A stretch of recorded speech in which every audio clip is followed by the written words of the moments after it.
A few days ago, I received an email from someone looking to relocate to Omaha, Nebraska. It said, "Hi, David. I came across your YouTube videos on Omaha and I thought I'd send you some questions regarding buying a home in the area. My wife and I are relocating to Omaha this coming February and have talked about the possibility of buying a home, though we do not know where to start or what we even qualify for. Our yearly household income is $90,000, and we really don't have much when it comes to a down payment. FHA and USDA may be our best option if possible, though I'm not sure if any areas qualify for USDA. Any info you have would be greatly appreciated. Thanks." First and foremost, I really appreciate the opportunity anytime I have the chance to help any of my viewers relocate to Omaha. Now, for those who are new to my channel, my name is David Matney with Nebraska Realty, and I'm a local realtor here in Omaha, Nebraska. If you're relocating to the Omaha area and you need any assistance, my contact information is in the description below, and it doesn't matter if it's now or even a year from now. I'd like to be a local resource in order to assist you. Let's talk about financing. When you're relocating to Omaha, it's best to use a local trusted lender in the Omaha area. Now, when you submit an offer, the agent representing the seller is going to have a better response if your pre-approval letter is from a local lender. One of the ways you can find a local lender is to reach out to me so I can get you in touch with a great local lender. Sometimes you don't know what you don't know. Even if you're not sure if you're quite ready to buy a home, it doesn't hurt to reach out and have a discussion with a local lender. Maybe you have to clean up a few things, all that sort of stuff. A 20-minute discussion with a lender can set you on the path to homeownership. When you purchase a home, you're going to need 3 buckets of money: money for down payment, money for closing costs, and reserves. Buying a home can be exciting, but you want it to be a blessing and not a curse. It's important to understand that you need enough money after you buy the home in order to thrive. You want to make sure you have enough money just in case. In case you have unforeseen repairs, or maybe your spouse loses their job. If you're buying an existing home, even with a home inspection, things are going to happen. Furnaces break, water heaters go out, the list goes on and on. Now, a home inspection will help reduce your risk, but it's not going to eliminate the risk. And you want to make sure you have enough money saved up so you can do all the inspections necessary. If you find yourself skipping an inspection, let's say like a sewer scope inspection of the main sewer line in order to save money because you may not have enough money for closing costs, then maybe you shouldn't even be buying a home to start with. Now, what's nice about buying a home in the current environment is, depending on your price range, is that you can do inspections that are needed. A few years back, buyers were buying a home, and in a multiple offer situation, they had to skip the inspection in order to get their offer accepted. Now, a lot of buyers are going to ask, is now a good time to buy? Now, that's a good question, and it's going to depend on your situation. Number one, do you have at least a 2-year time frame for staying in the home? And I would even go as far as to say you should want to have a 5-year time frame. Okay, the second thing is you want to make sure that you have enough money in reserve just in case life happens. And 3, you want to comfortably be able to afford those payments. Too many people in life buy things they can't afford to impress people they don't know. Trying to time the market is a fool's errand. The best time to buy a home was 20 years ago. The next best time is today. Now, in the long run, I am very bullish on homeownership. What do you need in terms of down payment? Now, for an FHA loan, FHA stands for Federal Housing Administration. An FHA loan is a loan insured by the U.S. government. FHA requires a 3.5% down payment. For example, on a $300,000 home, you're going to need $10,500 for a down payment. Now, the email also mentions USDA. Now, USDA loans require 0 down payment. However, USDA loans are designed for rural communities. For USDA, you're going to have to be outside the metro area. The other requirement with USDA is there's going to be an income requirement. So you can only make so much money in order to qualify. Did you know that there's a 3% conventional loan? That's why it's important to have a discussion with your trusted lender to explore all of your options. Now, if you're a veteran, there's a VA loan program. Now, that's the wonderful thing about VA loans is there's 0 down payment and there's no mortgage insurance. Now, what's mortgage insurance? Now, when you come in with less than 20% down payment, the lender is going to require a little additional payment each month for having a lower down payment. This is on top of your principal, interest, taxes, and insurance. The next funds you're going to need are closing costs. Now, how much are closing costs? Typically, a buyer will need somewhere between 3 to 5% of the purchase price for closing costs.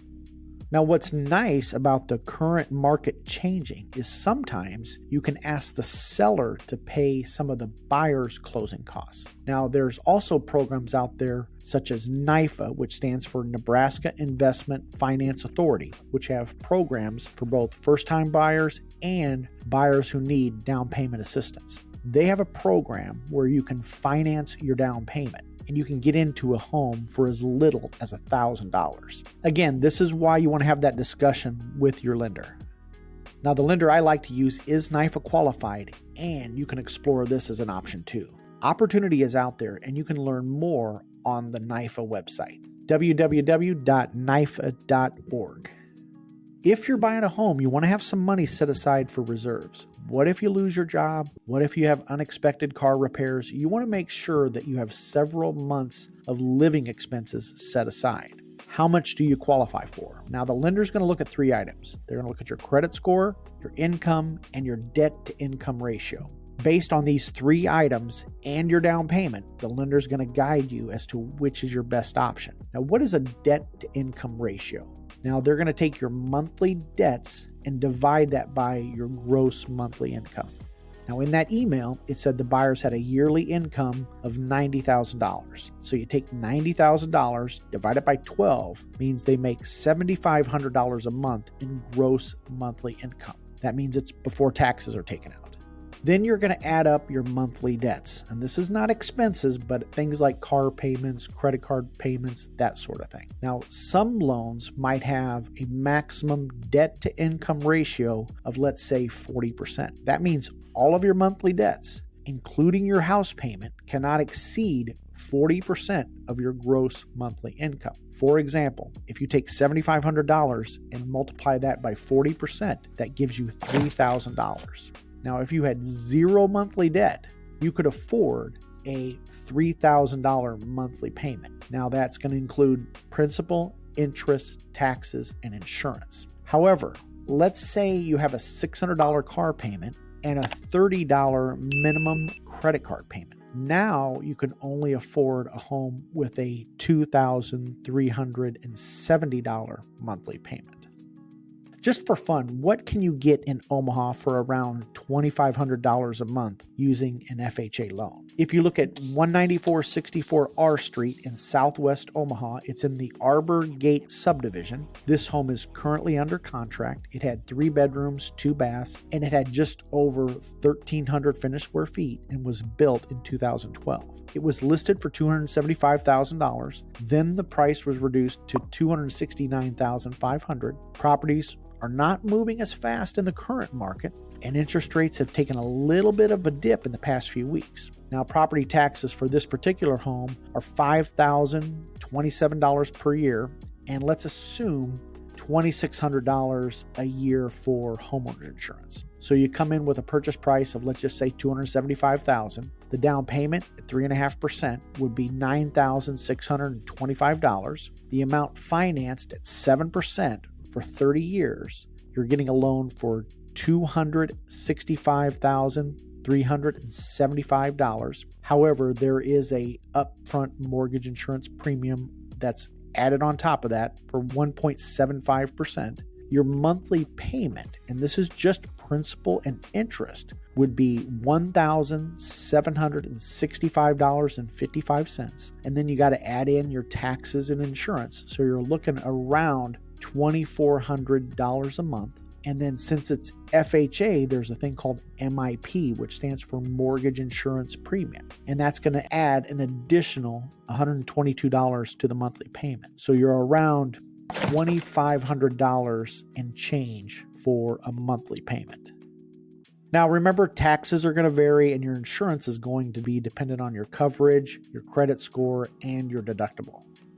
And remember, just because you can doesn't mean you should. If a lender says you can afford a $300,000 home, the lender's not going to be there to make your payments. Make sure you are comfortable with the monthly payment. On the financing side, the lender's going to help guide you as to which program works best for you. Once you have your pre-approval and you know your buying power, now you can start your home search. When you search for homes, keep your options open. Use the process of elimination. For example, let's say you have a pet and you really want a fenced yard. Don't set up your search to where a fenced yard is required. Because what if the perfect home comes available, but it doesn't have it fenced, but you could easily install one after closing? Now, there's going to be some things that are non-negotiable. Let's say you have to have a certain school district, then that's going to be something that's different. If you decide to work with me, I'm going to set you up with your own personal portal on the MLS. The MLS stands for Multiple Listing Service. This is like a private Facebook group where agents can advertise all of the homes available for sale. Now, when your search is set up, you're going to be notified the minute a new home hits the market. The best homes sell fast, but if you're out of state, you want to start learning the market. If you can, if you're relocating, make a personal visit. Drive the city, drive neighborhoods, drive the different suburbs, learn the parts of the city, learn what you like and learn what you don't like. Here's another tip too. This is a big decision. It's okay to take your time. It's perfectly okay to rent for 6 months to learn the city. See what you like, see what you don't like. I think overall, you're going to be pleasantly surprised of all of the things Omaha has to offer. Now, you do want to see some homes because you need to establish a baseline. The perfect home doesn't exist. Now, I like to look at homes on a scale of 1 to 10. You're looking for at least an 8 out of 10. That means there's 80% of the home that fits your needs, 10% is that you can change, and 10% you can live with. And you need to have a baseline in order to have something to compare with. So it's important that you see homes in person. It's not enough to just look at them online. And if you want to learn more about the home buying process, be sure to watch this next video and you make it a great day.